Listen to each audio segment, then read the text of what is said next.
ನಾಡಿನ ಎಲ್ಲ ನನ್ನ ರೈತ ದೇವರುಗಳಿಗೆ ನಮಸ್ಕಾರನ ಹೇಳುತ್ತಾ ಇವತ್ತೇನು ರಾಜ್ಯದ ಮುಖ್ಯಮಂತ್ರಿ ಆಗಿರ್ತಕ್ಕಂಥ ಡಿ.ಕೆ. ಶಿವಕುಮಾರ್ ಅವರೇ ಮತ್ತು ಸನ್ಮಾನ್ಯ ನರೇಂದ್ರ ಮೋದಿ ಸಾಹೇಬರೇ ಪ್ರಧಾನಮಂತ್ರಿ ಅವರೇ ಏನು ಇವತ್ತು ವಿದ್ಯುತ್ ಖಾಸಗೀಕರಣವನ್ನು ಮಾಡಿದಿರಿ. ಆ ಖಾಸಗೀಕರಣದಿಂದ ಇವತ್ತು ರಾಜ್ಯದಾಗೂ ಕೂಡ ಹಲವಾರು ಜಿಲ್ಲೆ ಒಳಗ ಟಾಟಾ ಕಂಪನಿ ಇರಬಹುದು, ಬೇರೆ ಬೇರೆ ಕಂಪನಿಗಳು ಬಂದು ಇಲ್ಲಿ ಖಾಸಗೀಕರಣ ಮಾಡ್ಲಿಕ್ಕೆ ಟೆಂಡರ್ ಪ್ರಕ್ರಿಯೆ ಮಾಡತಾರ.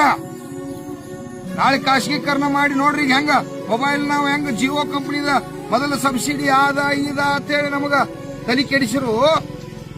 ನಾವೆಲ್ಲ ಓಡಾಡಿ ಏನ್ ಮಾಡಿದಪ್ಪ ಅಂತಂದ್ರ ಪುಕ್ಕಟ ಅಂತೇಳಿ ಇವತ್ತ ಮೊಬೈಲ್ ಹೆಂಗ ಕರೆನ್ಸಿ ಚಿಪ್ ಹಾಕ್ತಲ್ಲ, ರೊಕ್ಕ ಹಾಕಿದಾಗ ಮಾತಾಡೋದಕ್ಕೆ ರೊಕ್ಕ ಮುಗಿತರ ಬಂದ್ ಹಾಕಿದ್ಲಿ. ಆ ರೀತಿ ಕೂಡ ಈಗ ಸ್ಮಾರ್ಟ್ ಇವತ್ತೇಳಿ ಏನದು ನಿಮ್ಮ ಸ್ಮಾರ್ಟ್ ಇದನ್ನ ಮೀಟರ್ಗಳನ್ನ ಕುಣಿಸ್ತಕ್ಕಂತ ಕೆಲಸ ಮಾಡ್ಯಾರ. ಅಲ್ಲೂ ಕೂಡ ಜಿಬಿ ಅನ್ವಯ ಆಗತೈತೆ. ಅದನ್ನ ತಂದ್ ನಾಳೆ ನಮ್ಮ ಕರೆಂಟ್ ಮೋಟರ್ಗೆ ಹಾಕ್ತಾರ. ರಾತ್ರಿ 12 ಗಂಟೆಗೆ ಕರೆಂಟ್ ಮೋಟರ್ ಕರೆನ್ಸಿ ಕಟ್ ಆತಂದ್ರೆ ಇವ್ರು ಹೆಣಕ್ ಕಳುದ.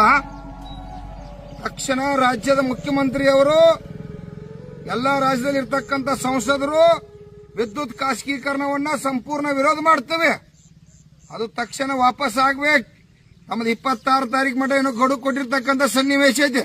ಈ ಗಡು ಗಿಡು ಪಡು ನಮಗ್ ಸಂಬಂಧ ಇಲ್ಲ. ನೀವೇನಾದ್ರೂ ಕಂಪನಿಗಳು ಟೆಂಡರ್ ಹಾಕಿರಪ್ಪ ಅಂದ್ರ ನಾಡಿನ ನನ್ನ ಎಲ್ಲಾ ರೈತ ದೇವರುಗಳ ಸಾರ್ವಜನಿಕರು ನಾವೆಲ್ಲರೂ ಕೂಡ ಕೂಡಿ ಏನು ನಿಮ್ಮ ಟೆಂಡರ್ ಪ್ರಕ್ರಿಯೆ ಇಲ್ಲಿ ಕೆಲಸ ಮಾಡ್ತಕ್ಕಂಥದ್ದು ಒಡೆದು ಹೋಗುದ ಹೊರಗೆ ಹಾಕ್ತಕ್ಕಂಥ ಕೆಲಸ ರೈತ ಸಂಘ ಮಾಡ್ಬೇಕಾಕತಿ. ಹಿಂದಾಗಡಿಸಿ ಪ್ರೈವೇಟೇಷನ್ ಕಂಪನಿ ಅವರು ದಯವಿಟ್ಟು ಯಾರು ಟೆಂಡರ್ ಪ್ರಕ್ರಿಯೆ ಮಾಡಕ್ ಹೋಗ್ಬೇಡ್ರಿ. ಹಿಂದಾಗಡಿಸಿ ನಮ್ಮ ರೈತರ ಕೈಲಿ ಬಡಿಸ್ಕೋಬೇಡ್ರಿ. ನಾವು ಬಿಡಂಗಿಲ್ಲ. ಅದನ್ನ ಖಾಸಗೀಕರಣವನ್ನ ಯಾವುದೂ ಖಾಸಗೀಕರಣವನ್ನ ನಾವು ಒಪ್ಪುದಿಲ್ಲ. ನಮಗದ ಸಂಬಂಧ ಇಲ್ಲ.